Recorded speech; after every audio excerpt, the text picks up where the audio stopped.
Hello Pisces, Sun, Moon Rising, and Venus Signs. Kamusta kayo? Sana po ay nasa mabuti kayong kalagayan. Welcome back po sa Star Tarot. At kung bago kayo dito, welcome din po kayo. Please subscribe, like, share my videos, and leave me a comment kung nakaresonate po kayo. Thank you. So Pisces, we have change maker. Ayan, you are making waves. Sa ngayon, maraming pagbabago ang pwedeng gagawin ninyo. You know, there are opportunities dito siguro na hindi rin ninyo inaasahan. Merong mga panggulat, no, na oportunidad na maaring dadating dito sa buhay ninyo, and maybe you're going to use that. No, you are going to take advantage of that opportunity para mabago mo ang sitwasyon mo sa buhay. This could be the opportunities that are life-changing, 'di ba? Kaya maaring sasabihin niyo, wow, saktong-sakto ito, 'di ba? Hindi mo rin ito inaasahan, so for sure you will be thinking about it. You will be considering ways, no, kung paano mo magagamit ang mga opportunities na to, yung mga ganon, yung mga ideas na to, na maaring mga bagong ideas na dumating, 'di ba? Maaring ganon. So yeah, definitely there are some areas of life na maaapektuhan ng mga pagbabagong ito. Maaring meron kayong mga gagawin talaga na adjustments, no, sa kung paano ninyo hinaharap ang araw-araw, no, na hustle and bustle ninyo. And you are epic. Diba? Magtatagumpay ka dito kung ano man ito na ano mo, kung ano man itong mga gagawin mo ngayon, mga pagbabago, mga baka mayroong mga bagong ventures na sisimulan kayo, meron kayong mga bagong isa sa katuparan ng mga plano, you know. Feeling ko dito, this is the perfect time for you to do that or to start kasi you are epic. No? You will be succeeding, no, sa mga gagawin mong yan. Or pwede rin na meron ka ng mga successes sa ngayon na makakamit din. Diba? Maaaring meron kayong mga ginawa na din in the past. Maybe you have projects or you have ventures that you have done already in the past, and now is the time that you are also going to reap the rewards of your hard work at magka-come to fruition kung ano man ang goal mo rito. No? Maaaring ito yung success then, no, na makakamit ninyo sa ngayon. So, congrats and good luck. So, by the way, maraming salamat for subscribing. And if you haven't subscribed yet, subscribe na kayo. And also, maraming salamat din for not skipping the ads. Malaking bagay po yan sa akin. And for those of you who are, who wants to join the membership, just click the join button sa baba ng video. Okay? Thank you po. So, we have Kindle Love. Ayan. So, this is good, no? Feeling ko dito, ang iba sa inyo will be falling in love, lalo-lalo na kung kayo ay single pa. Maybe this is the time wherein you are going to meet your person.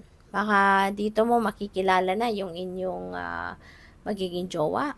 Maaring ngayon mo makikilala yung magiging ano mo, person mo, magiging boyfriend or girlfriend mo. Pwedeng ganon. Or kung meron man kayong dati ng relationship, if you are in an existing relationship, maybe this is the time na kumbaga romance is in the air, no? Mas siguro ngayon magpapakita kayo ng mas pagiging sweet sa bawat isa, 'di ba? Baka merong mga extra effort na gagawin ikaw and your person as well, 'di ba? Meron kayong extra effort na gagawin to make your relationship more stronger, or mas magiging sweet kayo sa bawat isa, mas magiging romantic kayo sa bawat isa. So, yun na napipick up ko dyan. There will be expression of love, diba? Of more love para sa bawat isa. We have create. Ayan, you are definitely going to change things. Diba? Marami kayong pagbabagong gagawin eh. Maraming mga adjustments, improvements na gusto ninyong simulan sa ngayon, and you are definitely going to create. Diba? Creation nito, energy. So, talaga magsisimula ka ng bagong ganap. You are going to be busy. Diba? Creating something beautiful para sa sarili mo, para sa buhay mo. So, which is really, really beautiful. Feeling ko dito, ang iba din sa inyo, baka kayo ay Pupuwedeng ang iba sa inyo ay magsisimulang i-embrace kung ano man ang mga talents ninyo. Tulad nito, 'di ba, meron nagpe-play ng musical instrument. So, maaaring ang iba sa inyo, 'yan ang maaaring bucket list ninyo 'yan or dream ninyo 'yan. So, maybe some of you is going to create an opportunity for yourself para magawa mo 'yan, 'di ba? Para masimulan mo din, 'no?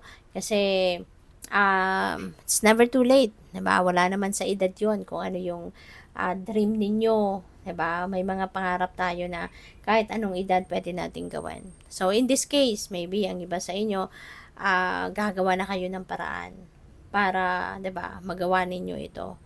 Yung maghahanap kayo ng pagkakataon para maisingit 'yan sa schedule ninyo, magle-lesson siguro kayo, something like that, 'no? Para lang na matuto na kayo dito sa pagtutugtog, 'no, ng kung anumang musical instrument.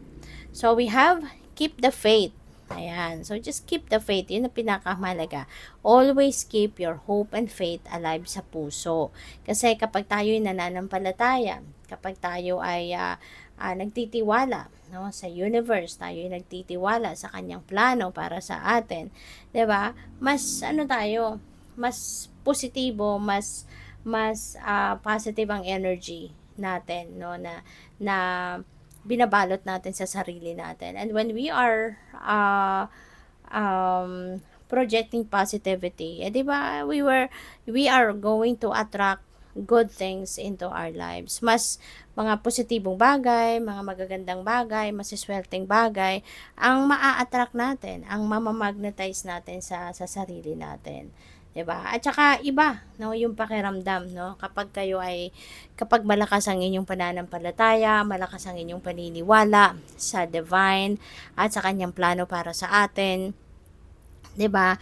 Iba yung pakiramdam. Parang lagi tayong parang laging magaan ang pakiramdam natin na kahit may mga problema, 'di ba? Parang hindi natin nararamdaman ang bigat, 'di ba?